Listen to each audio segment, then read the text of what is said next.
जुगनों की कुछ औलादों ने सूरज पर प्रश्न उठाए हैं। शेरों की मांदों के आगे कुछ ग्राम सिंह चिल्लाए हैं। मेवाड़ वंश कुलकीर्ति कोश जिनके होने से दीपित है, उन राणा सांगा के घावों पर कुछ भुनगे मंडराए हैं। उनसे कह दो अब देश शौर्य की मुट्ठी खूब तानता है। उनसे कह दो यह देश महाराणा का शौर्य जानता है। इतिहास तुम्हारी सरकारों का बंधक नहीं रहेगा अब।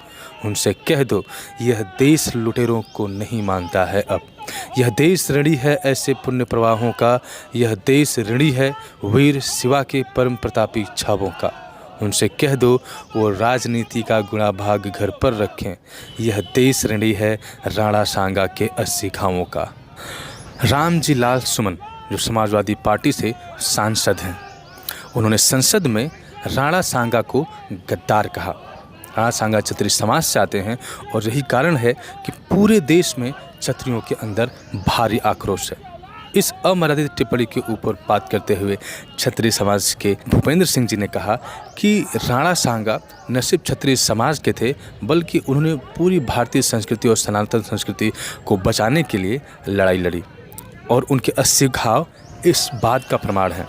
अपना आक्रोश व्यक्त करते हुए क्षत्रिय समाज और अखिल भारतीय विद्यार्थी परिषद के सदस्यों ने रामलाल जी सुमन का पुतला फूका और मुर्दाबाद के नारे लगाए और साथ ही साथ थाने में पहुंचकर एडिशनल एसपी को ज्ञापन भी सौंपा और इसके ऊपर अपनी नाराजगी व्यक्त की। तो साथियों, मैं अभी यहाँ पर आप देख सकते हैं सपा कार्यालय पे खड़ा हूँ और मेरे साथ क्षत्रिय समाज के साथ साथ अखिल भारतीय विद्यार्थी परिषद के लोग यहाँ पर मौजूद हैं और काफ़ी बड़ी संख्या है। तो मैं सबसे पहले ये जानना चाहूँगा कि ऐसी क्या वजह आ गई कि आपको इतनी बड़ी संख्या में रोड पर उतरना पड़ गया? देखिए, पहले तो मैं आपको बधाई देता हूँ कि कम से कम जो जनहित मुद्दा है उसको आप लाने का काम किया, हमारे बीच में आने का। ये मुद्दा आप देख रहे हैं 4 रोज से लगातार रहा है। ये बताइए हमारे पूर्वजों के ऊपर, जब देखिए जो आता है उठता है 5 महीने बाद साला ऐसे लगता है कि उसके मुंह में मरचा डाला गया है। हमारे पूर्वजों के ऊपर अटैक कर दिया जाता है। सपा के राज्यसभा सांसद ने आप देखे होंगे, लोकसभा में उन्होंने कहा था कि राणा सांगा के औलादों हमेशा जो है आक्रांताओं के मतलब पिछलू थे। तो मैं पूछना चाहता हूं कि जो उन्होंने बाबरनामा का जिक्र किया है, तो बाबरनामा जो जिक्र किया है क्या उसमें है? हमको बताए ना। जबकि हमारे इब्राहिम लोदी, राणा सांगा ने इब्राहिम लोदी को हराया था। इब्राहिम लोदी जो अकबर है उससे बड़ी उनकी सेना थी और उनसे ताकतवर था। तो अकबर की क्या औकात है हमारे महापुरुषों के आगे? तो मैं पूछना चाहता हूं कि हमारे राणा सांगा ने 100 लड़ाई लड़ी, एक हारने का काम किया खारखेवा में, तो मात्र 99 लड़ाई जीतने का काम हमारे राणा सांगा ने किया। और उसके बाद भी हम लोगों का हमेशा जब देखिए तब साला, जब देखिए तब साले गाय के मुंह, जैसे गाय की हमारी माता है उनके, बताइए उनके ऊपर भी, हमारे पुरुषों के साथ साथ गाय माता के ऊपर भी अंगुली उठा रहा है। तो ये जो लड़ाई चल रही है, इस लड़ाई का एक मेन मकसद ये है कि हमारे पूर्वजों के इतिहास के साथ साथ जितने भी महापुरुष हैं, अगर उसका अपमान होगा तो क्षत्रिय समाज के साथ साथ जितने भी समाज के लोग खड़े हैं, ये वचन है कि क्षत्रिय समाज आपके महापुरुषों का सम्मान बचाने का काम करेंगे मेरे साथ। अभी मेरे साथ अखिल भारतीय विद्यार्थी परिषद के चाहत सिंह जी हैं। मैं जानना चाहता हूं कि ऐसा क्यों है कि समाजवादी पार्टी के नेताओं के द्वारा बार बार क्षत्रियों के ऊपर इस तरह की टिप्पणी की जाती है? क्यों उनके लिए क्षत्रिय समाज बहुत ही आसान टारगेट है? देखिए, आसान टारगेट इस तरीके से हम मान सकते हैं, जैसे होता क्या है कि अपनी जो हम लोग की संस्कृति और जो हमारा इतिहास है, ये जो कुछ बाबर के कह सकते हैं, बाबर के आने वाली जो पीढ़ी, ये समाजवादी पार्टी की विचारधारा पूरी तरीके से है। उसी पे ये लोग उनको रोल मॉडल बना के फॉलो अप करते हैं। इस प्रकार से हमारे अलग अलग, जैसे अभी कुछ दिन पहले स्टालिन आए थे जो हमारे सनातन धर्म को मलेरिया की बुखार के जैसे बता के चले गए। ऐसे लोगों को, और ऐसे मैं उन बड़े हस्तियों से ये गुजारिश करता हूँ कि ऐसे लोगों को अपने पार्टी से जल्द निकासित करने का कार्य करें। जैसा कि इसमें देखा गया कि जो रामजी लाल सुमन जी हैं, उन्होंने क्षत्रियों के ऊपर टिप्पणी की या राणा सांगा के ऊपर टिप्पणी की और कई मौक़ों पे माननीय अखिलेश यादव जी उनको बचाते हुए नजर आए। ऐसा क्यों होता है कि अगर कोई नेता अगर गलत स्टेटमेंट देता है तो उसको कंट्रोल करने की जगह उसको डिफेंड करने की क्या आवश्यकता पड़ जाती है? हम क्षत्रियों भाइयों का सबका इच्छा है कि अखिलेश यादव पूर्व मुख्यमंत्री जी उसको बहिष्कार करें, उसको रिस्ट्रिकेट करें, राज्यसभा सांसद से हटाया जाए और ये अपमान क्षत्रिय समाज नहीं सहेगा।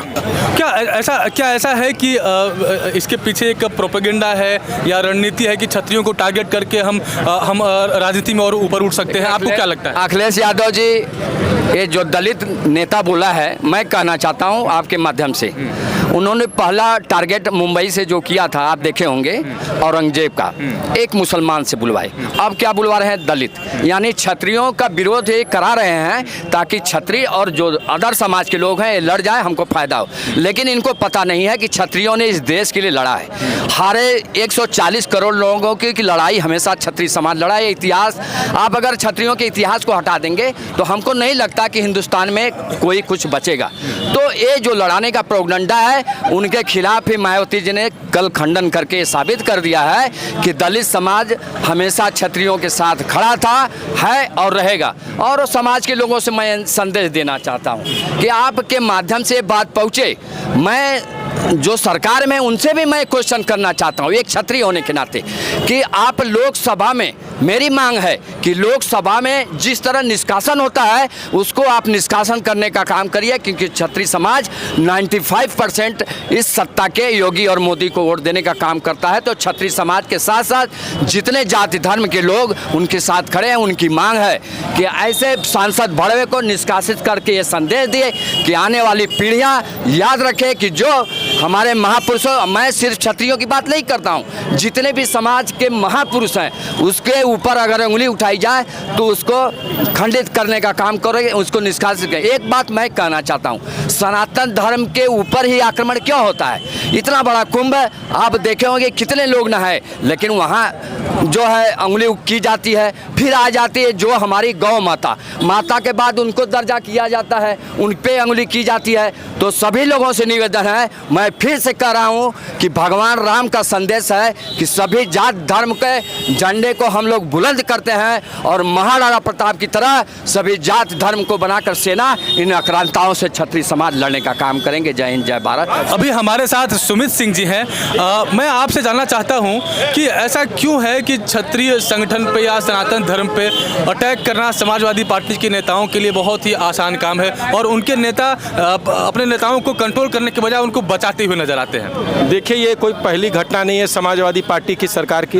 अखिलेश यादव के प्रदेश अध्यक्ष महाराष्ट्र के अबू हाजमी ने भी औरंगजेब को अपना रोल मॉडल बोला, औरंगजेब को अपना मतलब मसीहा बनाया और शिवाजी और महाराणा प्रताप को इन्होंने कहा कि ये गलत तरीके से थे।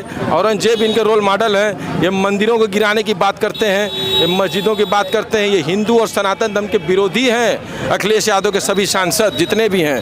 अभी तक वो अबू हाजमी को इन्होंने सस्पेंड नहीं किया, अभी तक कहाँ किया, जो कि बोलते थे औरंगजेब ही हमारा रोल मॉडल है। उसके बाद देखिए दूसरा इनका सांसद आ गया रामलाल, जिसने जो कि सनातन धर्म और हिंदू धर्म को लेकर चलने वाले जो सांगा जी हैं, वो क्षत्रिय समाज नहीं, पूरे सनातन और हिंदू धर्म को लेकर चलने वाले वीर थे। उनके बारे में भद्र टिप्पणी किया। तो ये अखिलेश यादव समाजवादी पार्टी के पहली घटना नहीं है। अखिलेश यादव खुद गंदी मानसिकता के हैं। वो सिर्फ मस्जिद की बात करते हैं, औरंगजेब की बात करते हैं। मैं सबसे पहले ये आपसे पूछूंगा कि राणा सांगा के बारे में आप क्या कहेंगे और समाजवादी पार्टी जो है क्यों बार बार क्षत्रियों के ऊपर या सनातन धर्म के ऊपर बार बार अटैक करती है? सबसे पहले तो मैं आपको बधाई देता हूं कि आप जनहित के मुद्दे उठा रहे हैं। राणा सांगा एक वीर योद्धा थे और ये इतिहास में पूरा प्रमाणित है, पूरा देश जानता है। और राणा सांगा किसी एक समाज के ही योद्धा वीर नहीं है, वो पूरे समाज के हैं। और ये सिर्फ राजनीतिकरण किया जा रहा है। और इससे सपा सांसद ने जो बयान दिया है, मेरा मानना है कि कम से कम उनको तुरंत समाजवादी पार्टी को उनको निष्कासित करना चाहिए, क्योंकि ये अपने महापुरुषों पर एक टिप्पणी जो बार बार प्रचलन बनता जा रहा है, ये गलत है और ये यहीं बंद होना चाहिए। तो जैसा कि आपने देखा कि राणा सांगा के ऊपर कई सारे वर्जन हैं। कुछ का मानना है कि उन्होंने बाबर को इनवाइट किया, कुछ का मानना है कि ये सिर्फ और सिर्फ इतिहास को गलत तरीके से इंटरप्रेट किया जा रहा है। बहरहाल जो भी हो, लेकिन कोई भी नेता अगर इतिहास को इंटरप्रेट करता है, इतिहास का कोई मतलब बताता है, तो उसको इस बात को लेकर सावधान रहना चाहिए कि कहीं वो समाज को तोड़े ना, कहीं वो समाज को बांटे ना। तो एक नेता के तौर पर ये बड़ी जिम्मेदारी होती है कि जब भी किसी ऐतिहासिक घटना घटनाओं का उदाहरण हो तो पूरी समझदारी से हो, पूरे तथ्यों को जानने के बाद हो, अन्यथा समाज में इस तरह के डिस्टर्बेंस होंगे और समाज कई भागों में बढ़ता रहेगा। आज जिस सदी में हम हैं वह सदी विकास की है और वह सदी भविष्य को लेके बात करने के ऊपर है। इसी के साथ मैं आप सभी से आग्रह करूंगा कि किसी भी भ्रम में ना पड़े और कोई भी अगर राजनीतिक टीका टिप्पणी होती है तो ऐसे नेताओं को सिर्फ एक सलाह है कि सबसे पहले तथ्यों की पूरी जानकारी लें, उसके बाद कोई बात रखें, अन्यथा वो सिर्फ समाज को बांटने का ही काम करेंगे। मेरे साथ जुड़ने के लिए आपका बहुत बहुत धन्यवाद।